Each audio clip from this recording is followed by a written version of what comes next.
Moikka moi! Tänään me tehdään sellainen video kuin 10 asiaa, joita voi tehdä väärin LPS-videoissa. Ja ei silloin ole väärin, eli tää on vaan vitsillä tehty huumorilla. Elikkä älkää ottako niin tosissanne, jos teillä on omat kuvaustapanne. Ja nämä on aika suosittuja ollut nyt viime aikoina ne videot. Ja näitä on tehty paljon, joten en yritä matkia ketään LPS-tuvaajaa. Voin vannoa, että kyllä tulee samantapaisia asioita mainittua, mutta ehkä vaan vähän eri tavalla. Ja mä olen tosi pahoillani noista taustaäänistä. Mulla on iso perhe. Älkää väittäkö taustaäänistä, vaan nauttikaa. Ensimmäinen asia on se, kun sun zoomaus ei pelaa.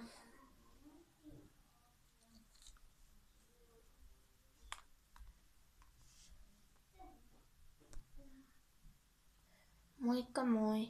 Tänään mä ajattelin tehdä videon, jossa mä kerron vähän mun lempipetseistä. Tää on just yksi, millä mä puhun ja mä en oo...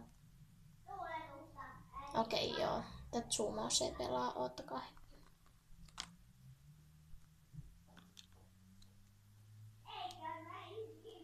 Ja mä tiedän, että mun kannattaisi laittaa tauko tuohon väliin, mut mun kamera jostain syystä ei anna kuvaa, jos laittaa liikaa taukoja.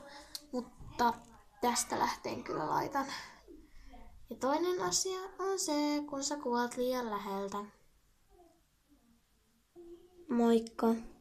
Tänään mä teen videon, jossa mä aloitan uuden sarjan. Sarjan nimi tulee olemaan aika eeppinen, mutta kattokaa silti ja niin edelleen. Kolmas sitten taas on se, kun lavasteet tippuu sun LPS:n päälle. Ja tätä käy kokeneimmallekin LPS-tupaajille.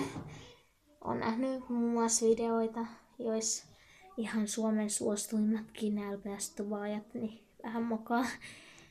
Eli kun lavasteet kaatuu. Moikka moi! Elikkä tänään mä teen videon, jossa mä...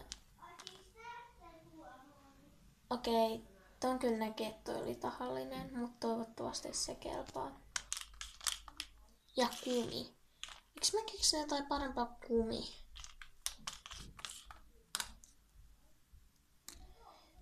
Okei, anteeksi tosta. Mä tosiaan en keksinyt parempaa kumi, koska mä en nyt viitti tohon taustalla laittaa mitä mun oikeita LPS-kamoja ja sit kaataa niitä. Ja hirveetä.